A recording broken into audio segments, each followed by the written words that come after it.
Hello, and welcome to the Niles Scream Park. If you're not familiar with the project, we are one of the country's premier haunted attractions. Listen now for a brief history.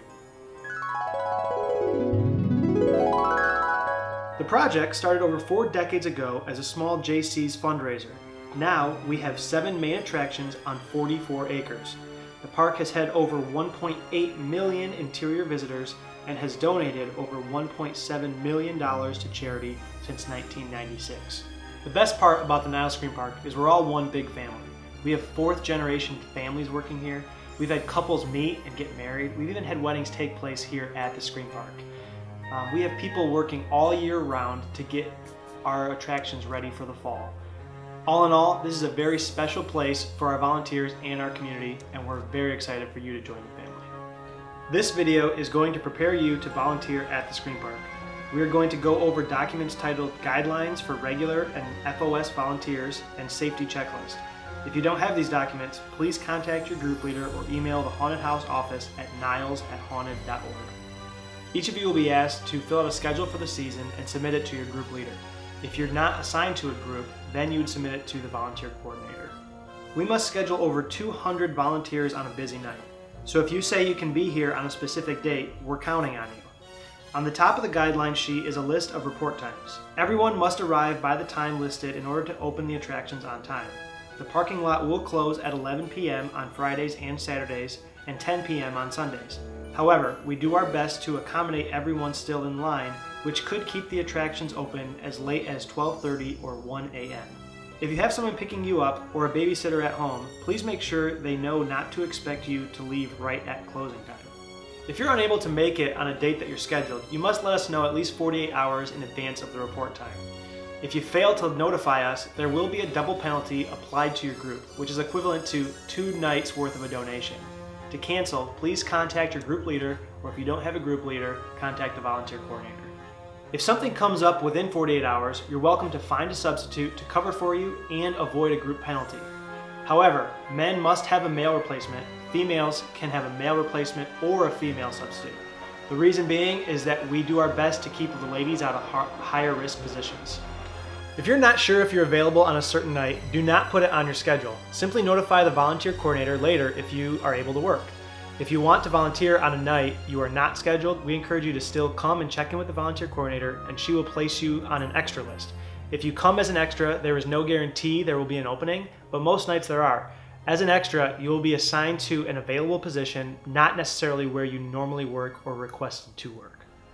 Now let's review the check-in process. When you arrive on site, the parking lot attendants will attempt to direct you to the general public parking lot.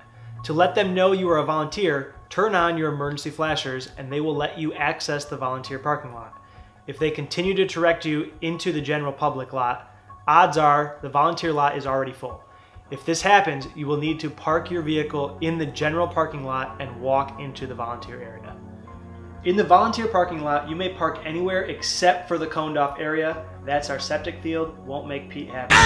Pole barn driveway or next to the haunted house building are also acceptable. Spots next to the building are reserved. If you park by the wood chips, you must back in so that your headlights do not shine on the attraction when you leave. Then make your way to the pole barn, where you will see schedules posted near the entrance. Find your name on the schedule and remember the number assigned to that position, the number in the left column. Then go to the window and tell the volunteer coordinator that number to check in. The volunteer coordinator will hand you your room directions and a flashlight. All volunteers must check in with the volunteer coordinator when they arrive, including Hayride, Field of Screams, and Midway workers. Next, get in line for the face paint booth. Your room directions give a description of your assignment that night. They are on a colored piece of paper. The color notifies face paint security of what attraction you are working.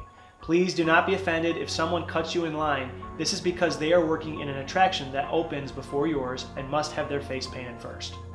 Once your face is painted, next comes your costume. So check in at the costume closet and your costume will simply fit right over your clothes. Since your costume is going over top of your clothes, it's important to wear dark clothing so it can be incorporated into your costume. If you have brightly colored clothing or shoes, you will have to cover or remove them. Vampires with pink shoes aren't scary. Also, please dress appropriately for the weather. If it's hot outside, it's going to be hot inside and vice versa.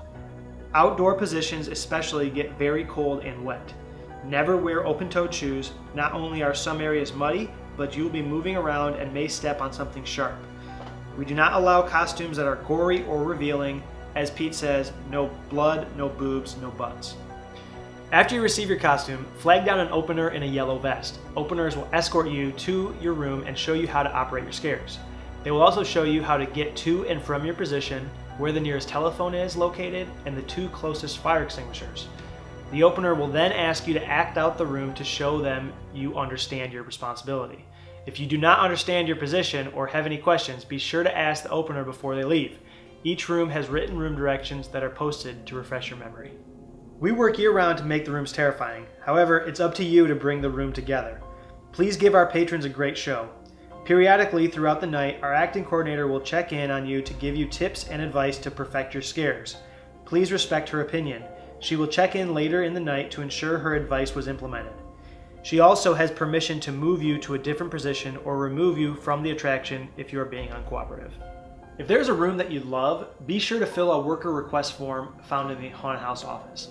If the acting coordinator approves your request, you will be staffed in that room every night you're available and the room is available. To ensure you get a room you enjoy, we recommend providing several options. Some rooms are for the extroverts and require more patron interaction.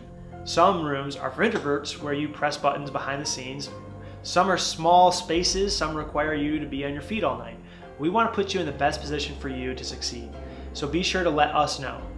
Also, on your form, list if you have any medical or physical conditions like claustrophobia, PTSD, bad knees, etc.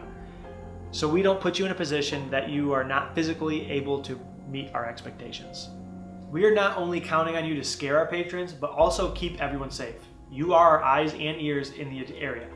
Let's go over a few possible scenarios. Patrons are not allowed to have lighters, cigarettes, weapons of any kind, glow sticks, flashlights, cameras, or cell phones out inside the attractions. If you see a patron with any of these items, turn on your flashlight and tell them to put it away. If it is a cigarette or lighter, you may take it from the patron. If the patron does not listen to you, call the office immediately. To call the office, you dial 0 in the haunted house and 206 in the house on the hill to request assistance. Ask the patron to wait with you until security arrives. When you call the office, be as descriptive as possible. Tell them the room you are working, what happened, and a description of the problem patron. Let the office know things like male or female, race, shirt color, hair color, height, weight, identifiable feature. We have a tremendous security presence, but they do need to know who they are looking for. A more serious scenario is if you are hit or touched inappropriately by a patron. If a patron looks aggressive or has their fists up, do not scare them. They ruin the experience for themselves. If you are hit, try to recognize if the strike was a reaction to being scared or intentional.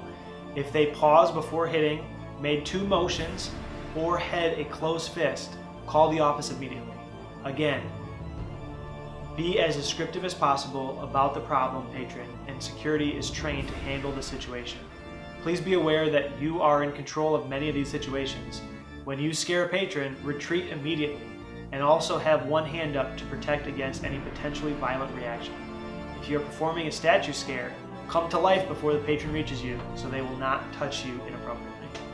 Another serious scenario is a medical related incident.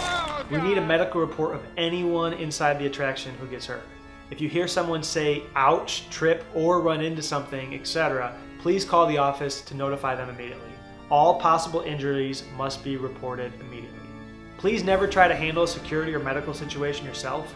Remember, when you are in costume, you're scary. If a patron is, say, hyperventilating, you trying to comfort them will not help. The best thing you can do is call the office, then create a safe environment by directing traffic around the situation. In the event of an emergency, it is never appropriate to speak to the press or make a public statement about the situation or the handling of the situation unless you have been designated as an official representative by the board of directors. In the unlikely event we must evacuate the building, all we ask is that you gather the patrons in your area and direct them out to the nearest exit. Please familiarize yourself with the evacuation route before the attractions open. If there is a fire in your area, first evaluate the situation.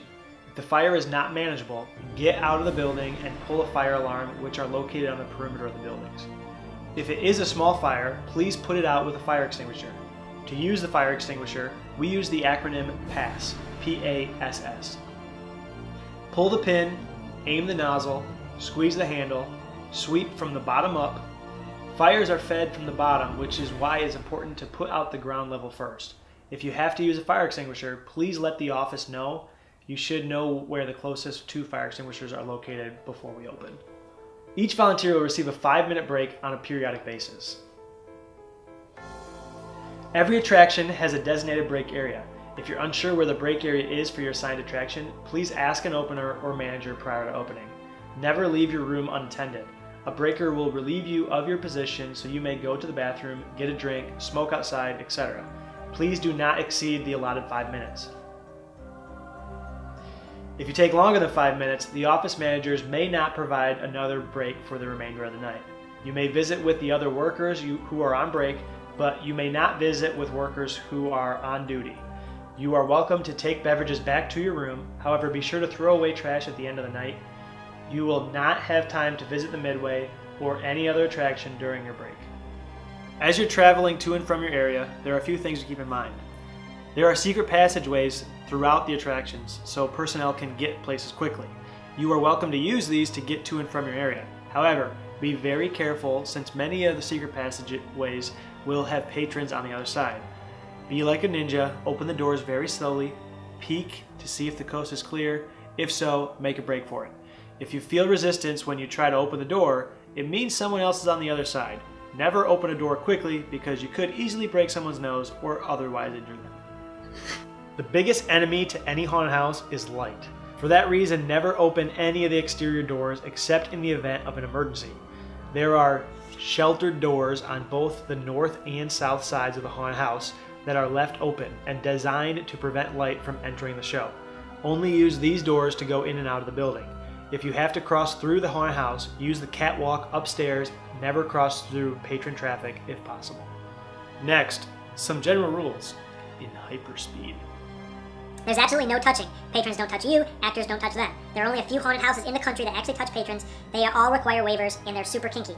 We are not one of them. There's absolutely no smoking permitted inside the attractions or in lines to the attractions. There is a designated outdoor area to smoke for each attraction. Never take a lighter inside the attraction. You've never seen Mickey Mouse smoking. He does, but you don't see it because he never breaks character. We ask the same of you. If you're in costume and visible to the patrons, we expect you to stay in character. The attractions try to create an immersive environment for patrons, and anything that brings reality to that environment ruins the experience. Do not use your cell phone inside the attraction. You may have it on silent if you want to keep it on your person, but never have it out inside the attraction. No alcohol or drugs are permitted on the property. If we believe you are intoxicated or on drugs, you will be dismissed from the project permanently. Never use foul language or inappropriate conduct. Please be aware, if foul language offends you, this probably is not the best place for you, because when people are scared, the creative juices flow, and they create the most colorful, vulgar combination of words imaginable. We encourage you to use social media to promote the project and your charity. The more people through the doors, the more money toward all of our charities. However, if you post anything inappropriate online pertaining to the Scream Park, your group will be penalized severely. It's not permissible to bring your children with you to the Scream Park when you're working. We need your full attention on scaring our patrons. The minimum age to volunteer at the Scream Park is a junior in high school. Anyone younger than a junior in high school must receive special permission from the board of directors. If you wish for your hours to go toward a charity, you must identify the group prior to the Scream Park's opening night. As a thank you for volunteering with the Scream Park, we're going to award you tickets based on the number of nights that you scheduled to work. Please keep in mind that these tickets are intended for you and your direct family only. Each ticket has a number that's associated with you, so we will know if you try to sell the tickets. If that happens, you and your entire group are banned from the project forever.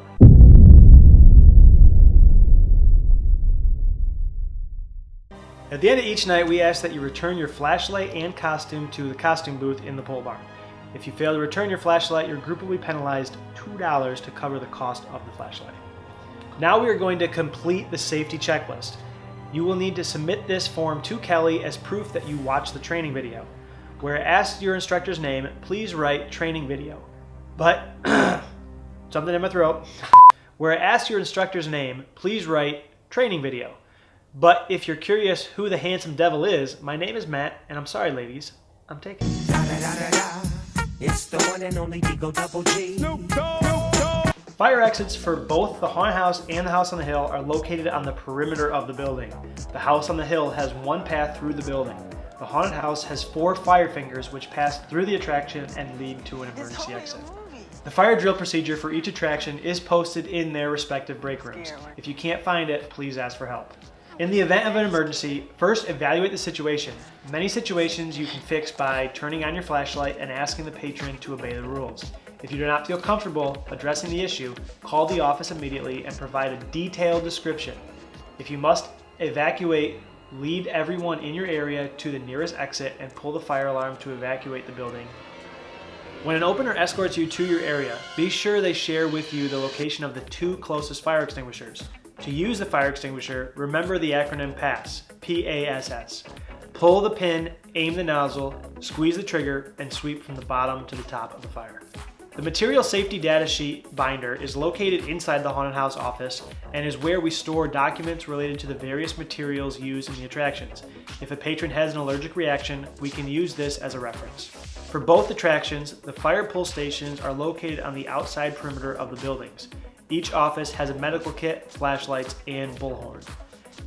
In the event of a medical emergency, call the office immediately and provide a detailed description of the situation and your location.